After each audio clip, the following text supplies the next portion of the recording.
எரிகாளியாகாய பேச்சி அம்மையும் பாராள் வள்ளைய பேச்சியும் பரிவுடன் பாராள் குத்துமுலையும் குளிந்தமருங்கும் பட்டனுடையும் பாம்பில் ஆபரணமும் ஜெட்டாரிலம்பும் சிவந்த வடமும் விரிச்ச ஜடையும் பண்ணறப்பல்லும் கடிச்ச பல்லில் கண்ட குணமும் சுத்திய பூதம் தன்னும் சுழண்டு வரவே காலிச்சிலம்பு காலிச்சிலம்பு கலிகளினவே பாதச்சிலம்பு பலிப்பலினவே எடுத்த தூலம் விலங்கி வரவே பம்பையில் துந்துமி படந்துமே முழங்க சுடலையில் பூதம் சுழண்டு வரவே உறும்பறவைரவர் கூட வரவே பியாதிகளை எத்தி எடுத்து கூட்டி வரவே கோடிகள் கூவ உடுக்க துணியை உத்தமி கேட்டு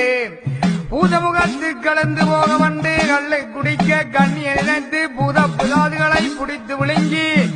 எச்சி பிதாதிகளை எத்தி திரட்டி கூவண்டால் வேச்சி குலதேவதையாலும் வள்ளி பிரம்புடனே